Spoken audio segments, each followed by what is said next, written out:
আসসালামু আলাইকুম রহমতুল্লাহি ওয়া বারাকাতুহু। ইনশাআল্লাহ আজকে আমরা আকীদার একটি গুরুত্বপূর্ণ বিষয় সম্পর্কে জানব। মুহতারাম, যদি আপনি আপনার পরিচয়টা দিতেন। আসসালামু আলাইকুম রহমতুল্লাহ। আমার নাম নূর রাফি আহমেদ রাফি। আমি এবছর মার্কাজ আহলে সুন্নাহ ওয়াল জামাআর শাবান মাসের 2025 সালের সহিহ আকীদা কোর্সের একজন তালেবের।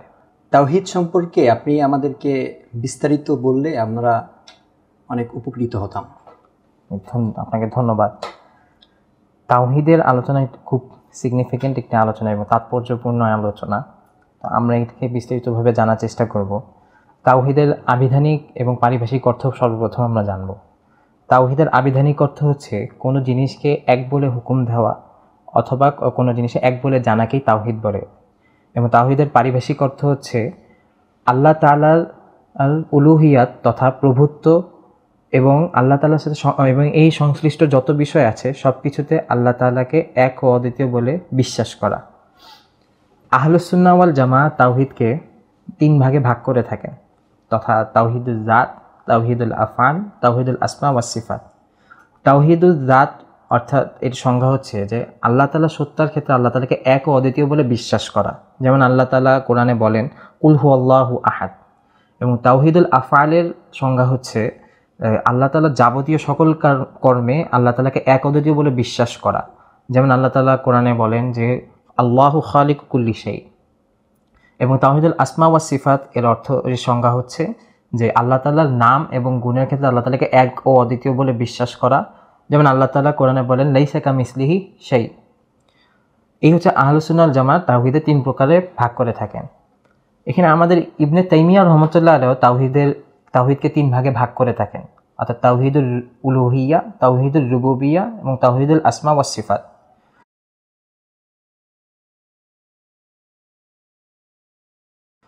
ইবনে তাইমিয়া রাহমাতুল্লাহ আলাইহির সাথে আহলুস সুন্নাহ ওয়াল জামাআর সংজ্ঞার দিক থেকে আমরাও এটাকে ইবনে তাইমিয়া রাহমাতুল্লাহ 3 প্রকারকেও গ্রহণ করি, সেখানে কোনো অসুবিধা নাই। তবে ইবনে তাইমিয়া রাহমাতুল্লাহ তার এই 3 ভাগ করার ক্ষেত্রে 3টি মাসালা উত্থাপন হয়। তার মধ্যে একটা হচ্ছে যে তিনি তাওহীদুল উলুহিয়া এবং তাওহীদুল রুবুবিয়াকে পৃথক বলতে চান এবং এর মধ্যে কোনো তালাজুম বা আবশ্যকীয় সম্পর্ক নেই। দ্বিতীয়, তিনি বলতে চান যে আরবে ওই সময় মুশরিকরা শুধু তাওহীদুল রুবুবিয়া বিশ্বাসী ছিল, তাওহীদুল উলুহিয়া বিশ্বাসী ছিল না। এবং তৃতীয়, তিনি বলতে চান যে নবী রাসূলগণ শুধু তাওহীদুল উলুহিয়ার দাওয়াত নিয়ে এসেছে, তাওহীদুল রুবুবিয়ার দাওয়াত নিয়ে আসেননি। তো এখন ইবনে তাইমিয়া রাহমাতুল্লাহ এই 3টি মাসলা থেকে কিছু সমস্যা দেখা যায়, যার প্রকৃতিতে আহলুস সুন্নাহ ওয়াল জামাআত এর জবাব দেন। প্রথম ওনার প্রশ্ন ছিল যে তাওহীদুল উলুহিয়া এবং তাওহীদুল রুবুবিয়ার মধ্যে পার্থক্য। তো আহলুস সুন্নাহ ওয়াল জামাআত বলে যে তাওহীদুল রুবুবিয়া এবং তাওহীদুল উলুহিয়ার মধ্যে কোনো পার্থক্য নেই, বরং একটি আরেকটির সাথে আবশ্যকীয় এবং অপরিহার্য সম্পর্ক। যেমন কেউ যদি তাওহীদুল উলুহিয়া বিশ্বাস করে তাহলে সে তাওহীদুল রুবুবিয়াতে বিশ্বাস করতে বাধ্য। কেউ যদি তাওহীদুল রুবুবিয়া বিশ্বাস করে তাওহীদুল উলুহিয়াতে সে বিশ্বাস করতে বাধ্য। এবং কেউ যদি তাওহীদুল উলুহিয়াতে শিরিক করে সে তাওহীদুল রুবুবিয়াতেও শিরিক হয়ে যাবে। তো সেই ক্ষেত্রে আমরা যদি কোরআন এবং হাদিসের দিকেও দেখি যে আহলুস সুন্নাহ ওয়াল জামাআতের এই যুক্তিরই পক্ষে অনেক নস রয়েছে। যেমন আপনি যদি দেখেন যে আমরা যখন আল্লাহ তাআলাকে আলামে আরওয়াতে আল্লাহ তাআলা আমাদেরকে জিজ্ঞাসা করেছিল যে আলাস্তু বিরাব্বিকুম ক্বালু বালা। তো এখানে দেখা যাচ্ছে যে আল্লাহ তাআলা মনে হবে ইবনে তাইমিয়া রাহমাতুল্লাহ আলাইহির কথা যদি আমরা ধরে নিই তো দেখা যাবে এখানে মনে হচ্ছে যে আল্লাহ তাআলা শুধু আমাদের থেকে রুবুবিয়াতের কি নিয়েছেন, স্বীকারোক্তি নিয়েছেন, উলুহিয়াতের স্বীকারোক্তি নেননি।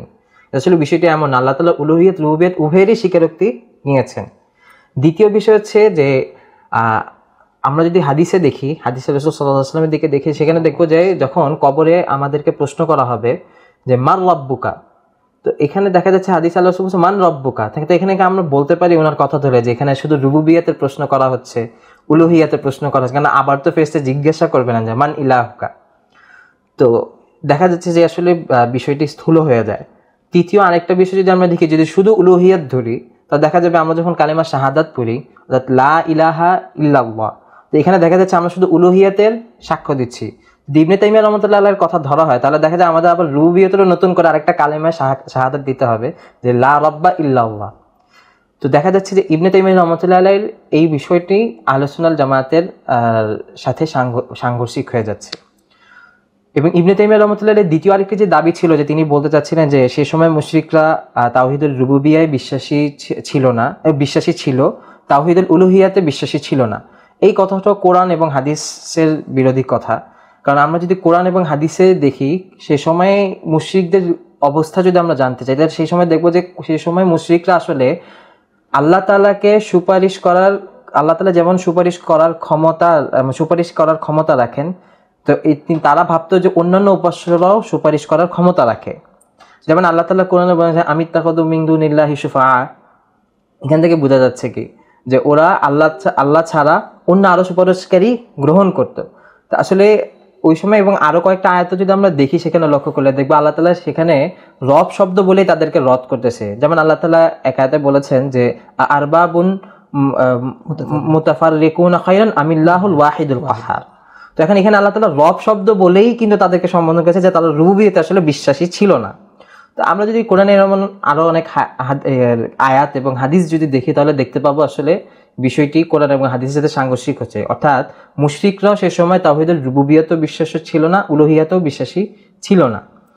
তৃতীয় আমরা ইবনে তাইমিয়া রাহমাতুল্লাহ আলাইহির দাবিটা যদি দেখি, যে তিনি দাবি করছিলেন যে নবী রাসূলগণ শুধু তাওহীদুল উলুহিয়ার দাওয়াত নিয়ে এসেছেন, তাওহীদুল রুবুবিয়্যার দাওয়াত নিয়ে আসেননি। তো এই ক্ষেত্রেও দেখা যায় এই ক্ষেত্রে আমরা যদি কোরআন এবং হাদিসে দেখি, তো এই কথাটাও, এই দাবিটাও কোরআন এবং হাদিস বিরোধীপূর্ণ কথা। কারণ ইবনে তাইমিয়া রাহমাতুল্লাহ আলাইহির দাবি যে নবী রাসূলগণ শুধু উলুহিয়াতে দাওয়াত নিয়ে এসেছে, কিন্তু আমরা যদি কোরআনে দেখি, যেমন আপনি নমরুদের ক্ষেত্রে যখন ইব্রাহিম আলাইহিস সালাম দাওয়াত নিয়ে যায় এবং তার সাথে যখন তর্কে লিপ্ত হয়, তখন ইব্রাহিম আলাইহিস সালাম, তখন আল্লাহ তাআলা কোরআনে বলেছেন ইয ক্বালা ইব্রাহিমু রাব্বিয়াল্লাযী ইউহয়ী ওয়া ইউমীত ক্বালা আনা উহয়ী ওয়া উমীত। তখন নমরুদ স্বীকার করেছিল যে আমিও মৃত্যু এবং জীবিত করতে পারি এবং মৃত্যু দানও করতে পারি। এবং ইব্রাহিম আলাইহিস সালাম কিন্তু এর ইয়াতে বলেছিল যে আমার রব মৃত্যু এবং জীবন দান করে থাকে। তখন সেই কিন্তু নমরুদ কিন্তু মূলত রুবুবিয়্যাতেরই অস্বীকার করছে, যদি আমরা ইবনে তাইমিয়া রাহমাতুল্লাহ আলাইহির কথাকে ধরি। আবার যদি আমরা দেখি যে ইউসুফ আলাইহিস সালামের জামানায় মুশরিকরা সে সময় আল্লাহ বিভিন্ন উপাসনা করত, এবং সেই ক্ষেত্রে তারা আল্লাহ তাআলা ছাড়া অন্যান্য উপাস্যের উপরে বিশ্বাস রাখতো বিভিন্ন ক্ষেত্রে। তো আল্লাহ তাআলা কোরআনে তাদেরই রদ করে বলছেন যে আরবাবুম মুতাফাররিকুনা খায়রুম আমিল্লাহুল ওয়াহিদুল কাহ্হার। এখানে রব শব্দে আল্লাহ তাআলা ব্যবহার করেছেন। আবার তৃতীয় নম্বর দলিল যদি আমরা দেখি, তো সেখানে দেখতে পারবো যে ফেরাউন নিজেকে কিন্তু সবচেয়ে বড় রব বলে দাবি করেছিল। ফেরাউন নিজেকে বলেছিল যে আনা রব্বুকুমুল আ'লা। তো এখন দেখা যাচ্ছে যে যদি আমরা ইবনে তাইমিয়া রাহমাতুল্লাহর কথা দিই, তাহলে দেখা যাচ্ছে ফেরাউন তো রুবুবিয়্যাতকে অস্বীকার করছে এখানে। তো আসলে দেখো, কোরআন এবং হাদিসে যদি আমরা দেখি, ওই সময় নবী রাসূলগণ উভয়টারই দাওয়াত নিয়ে এসেছেন, এবং উভয়টা কিন্তু একটা আরেকটা থেকে পৃথক না। যেখানে রবের শব্দ ব্যবহার করা হচ্ছে, ওখানে উলুহিয়াত অটোমেটিকলি এসে পড়ছে। যেখানে উলুহিয়াতের শব্দ ব্যবহার করা হচ্ছে, সেখানে রুবুবিয়্যাতের শব্দ অটোমেটিকলি ঢুকে যাচ্ছে। এখানে পার্থক্য করার কিছুই নেই। তো আমরা সেই হিসেবে দেখতে পেলে আহলুস সুন্নাহ ওয়াল জামাআহ ইবনে তাইমিয়া রাহমাতুল্লাহ আলাইহির এই যে পার্থক্যটাকে, এটাকে আহলুস সুন্নাহ ওয়াল জামাআহ গ্রহণ করে না। আর আরেকটি প্রশ্ন তারা ইবনে তাইমিয়া রাহমাতুল্লাহ আলাইহি থেকে অথবা তার অনুসারীরা করে থাকেন, দেখা যায় কোরআনের দুই একটা আয়াতে দেখা যায় যে সেখানে মুশরিকরা আল্লাহ তাআলা মুশরিকদের অবস্থা সম্পর্কে বলেছেন যে তারা নাকি আল্লাহকে ওই সময় বলেছিল যে আল্লাহ তাআলাকে তারা বলতো যে আমরা অন্যান্য উপাস্যর ইবাদত করি শুধু এই জন্য যে তারা তো শুধু আমাদেরকে আল্লাহর নৈকট্যে নিয়ে যাবে।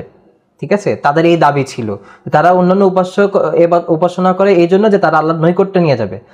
আসলে আমরা যদি আয়াতটা যদি পুরোপুরিভাবে লক্ষ্য করি, সেই আয়াতেই আল্লাহ তাআলা শেষের দিকে বলেছে ইন্নাল্লাহা লা ইয়াহদি মান হুয়া কাযিবুন কাফফার। তো এখানে আল্লাহ তাআলা বলে দিচ্ছেন যে ওখানে যে আল্লাহ তাআলা নিশ্চয়ই আল্লাহ তাআলা সেই ব্যক্তিদের হেদায়েত দেন না যারা খুব বেশি মিথ্যুক এবং যারা তাদের কুফরের উপর অবিচল। তো দেখা যাচ্ছে যে এখানে কি বোঝায় আছে যে তারা মূলত যে আল্লাহ তাআলা রুবুবিয়্যাতের যে কথা বলতেছে, তারা যে আল্লাহ তাদের উপাসনা করে যে আল্লাহর নৈকট্য হাসিল করার জন্য, তো এই কথাটা একদম স্থূল এবং মিথ্যা কথা, যেটা আল্লাহ তাআলা সেই আয়াতের শেষেই আল্লাহ তাআলা এটা বলে দিচ্ছে যে তারা আসলে সবচেয়ে বড় কাযিব এবং তারা কাফফার, তারা তাদের কুফরিতেই অবিচল। তো এই আয়াতের দিকে লক্ষ্য করলে দেখা যাবে আসলে মুশরিকরা এমন ছিল না যে তারা আল্লাহ তাআলার রুবুবিয়্যাতে বিশ্বাসী ছিল, উলুহিয়াতে বিশ্বাসী ছিল না।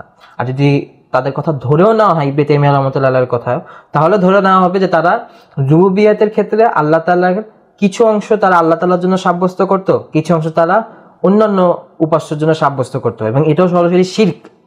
তো সেই হিসাবে আমরা যদি আহলে সুন্নাহ ওয়াল জামায়াতের দিকে লক্ষ্য করি, তাহলে আহলে সুন্নাহ ওয়াল জামায়াতের ক্ষেত্রে নিকট উলুহিয়াত এবং রুবুবিয়াতের মধ্যে কোনো পার্থক্য নেই, বরং একটি আরেকটির সাথে তালাজুমের সম্পর্ক, অর্থাৎ একটি আরেকটির জন্য অপরিহার্য ও আবশ্যক।